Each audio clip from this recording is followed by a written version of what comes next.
दोस्तों नमस्कार। The saviour studies में आप सबका स्वागत है। उम्मीद करता हूँ आप लोग खुशहाल होंगे, स्वस्थ होंगे, मस्त होंगे। हम लोग पढ़ रहे थे वैदिक सभ्यता और आज का भी वीडियो वैदिक सभ्यता से ही संबंधित है। हम चर्चा करेंगे वैदिक साहित्य से संबंधित कुछ वेदों उपनिषदों से बात करेंगे और बात करेंगे वेदांगों की, ब्राह्मण ग्रंथों की बात करेंगे, यजुर्वेद, सामवेद, अथर्ववेद की बात करेंगे। संक्षेप में बात करेंगे लेकिन अधिक से अधिक जो है जानकारी प्राप्त करने की कोशिश करेंगे। चलिए देखते हैं, समय ज़्यादा नहीं बेकार करेंगे। सबसे पहले हमारा है यजुर्वेद है। यजुर्वेद के अगर हम विषयों की बात करें तो इसमें कौन कौन से विषय हैं, तो विषय है इसमें कृषि पर बात की गई है, सिंचाई पर बात की गई है। मुख्य विषय इसका क्या है, कर्म कांड और अनुष्ठान है। ठीक है। चावल की अगर यहाँ पर देख रहे हैं, जो चावल की अगर हम बात कर रहे हैं तो चावल के लिए यहाँ पर ब्रीहि शब्द आया हुआ है। जो यजुर्वेद के पुरोहित हैं उन्हें अर्धवर्यु कहा जाता था। यजुर्वेद में कुछ यज्ञों की भी चर्चा की गई है जो कि उत्तर वैदिक काल में देखे गए। तो यज्ञ की अगर हम बात करें तो इसमें जो है राजसू यज्ञ है, वाजपेय यज्ञ है और अश्वमेध यज्ञ है। और यजुर्वेद में 40 मंडल हैं। कितने मंडल हैं? 40 मंडल हैं और 2000 मंत्र हैं इसमें। ठीक है।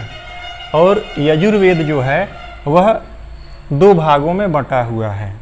एक है कृष्ण यजुर्वेद, एक है कृष्ण यजुर्वेद और एक है शुक्ल यजुर्वेद। ठीक है। तो जो कृष्ण यजुर्वेद है वह 3 भागों में बंटा हुआ है। तो एक है तैत्तिरीय, मंत्रायणी और काठक। ठीक है। कौन कौन से हैं? तैत्तिरीय है, मंत्रायणी है और काठक है। तो ये 3 इसके शाखाएं हो, भाग हो गए।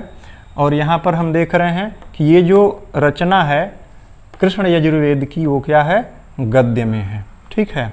और जो दूसरा इसका हिस्सा है वो है शुक्ल यजुर्वेद है। कौन सा है? शुक्ल यजुर्वेद है। इसे हम कहते हैं वाजसनेयी संहिता। तो वाजसनेयी जो संहिता है वो पद्य में है। तो यहाँ पर हम देख रहे हैं कि अगर कभी प्रश्न पूछा जाए कि कौन सा वेद है जो गद्य और पद्य दोनों में है तो वह है यजुर्वेद है। ठीक है। अब समझ लेते हैं वेद त्रयी। तो वेद त्रयी जो शब्द है वो 3 वेदों को मिलाकर बना है, वेद त्रयी बना है। तो इसमें है ऋग्वेद है, सामवेद है और यजुर्वेद है। अथर्ववेद वेद त्रयी का हिस्सा नहीं है क्योंकि अथर्ववेद का जो विषय है वह इन तीनों वेदों से, ऋग्वेद, सामवेद और यजुर्वेद से बिल्कुल अलग है। ठीक है। इसलिए इसे वेद त्रयी में शामिल नहीं किया गया है। सामवेद की बात करते हैं तो सामवेद यहाँ हम देख रहे हैं तो बात करते हैं पुरोहित की। तो जो सामवेद का पुरोहित होता है उसे हम उद्गात्री कहते हैं। जो सामवेद का पुरोहित होता था उसे उद्गात्री के नाम से जानते हैं। अब हम बात करते हैं विषय की। कौन सा विषय इसमें है, किस पर आधारित है ये? तो सामवेद संगीत पर आधारित है। इसमें जो है 1549 श्लोक हैं और 1810 मंत्र हैं। जानने की बात यह है कि जो सामवेद है इसके अधिकांश जो ऋचाएँ हैं और मंत्र हैं वह ऋग्वेद से ली गई हैं। लेकिन इसमें जो 75 जो मंत्र हैं, कितने हैं? 75, वो जो हैं अलग से हैं। बाकी सब ऋग्वेद से इसमें लिया गया है, मंत्र और ऋचाएँ। ठीक है। अब इसकी शाखाएं कौन कौन सी हैं सामवेद की? तो इसकी 3 शाखाएं यहाँ पर है। पहला है कौथुम। ठीक है।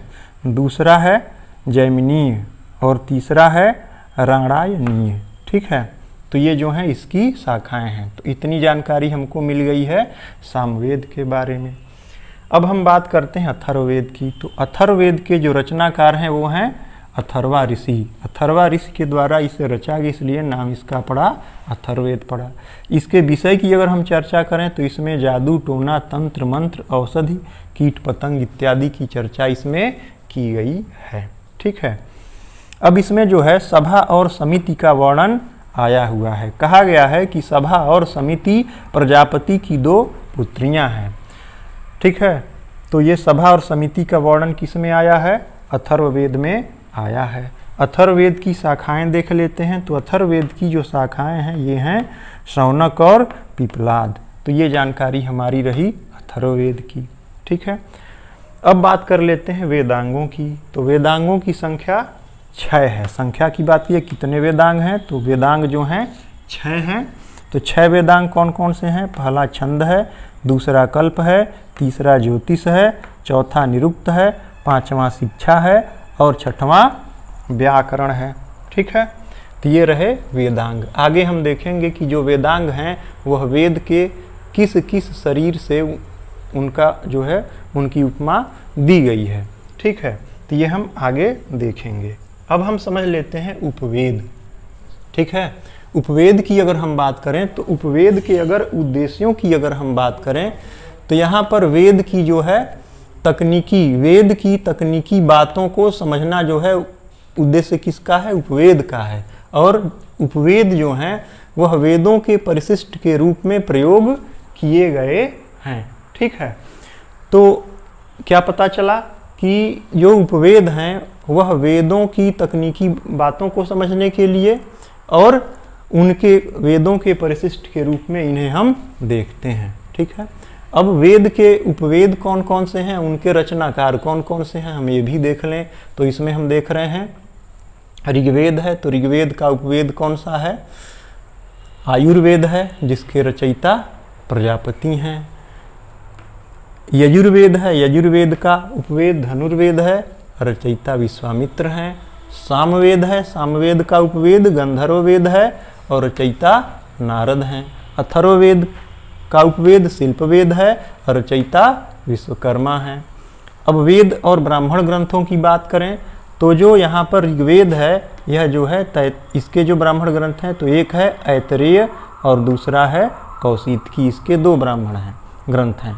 और ये यजुर्वेद है तो इसका जो ब्राह्मण है 2 ब्राह्मण इसके भी हैं। तो ये है तैत्तिरीय और शतपथ। सामवेद के सबसे ज़्यादा हैं, 4 हैं। तो यहाँ पर दिया है सामवेद है। तो इसमें पंचविश, खड़विश और जैमिनीय और तांडे हैं। और अथर्ववेद का कौन सा है? गोपथ है। ठीक है, तो ये रही आज की जानकारी। तो हम देख रहे हैं कि जो भी आज हम पढ़े हैं पॉइंट टू पॉइंट पढ़े हुए हैं। ठीक है, और थोड़ा सा समय हम आप लोगों को देते हैं, आप चाहें तो इसका स्क्रीनशॉट ले सकते हैं। ठीक है, यह बिल्कुल नोट की तरह है, आप लोग इसका स्क्रीनशॉट ले लीजिए ताकि आप लोगों को समझने में सुविधा होगी।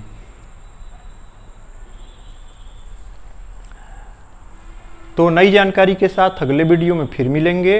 वीडियो पसंद आए तो वीडियो को लाइक करिए, शेयर करिए और चैनल को सब्सक्राइब करिए और कमेंट करिए ताकि हमारा हौसला बढ़े।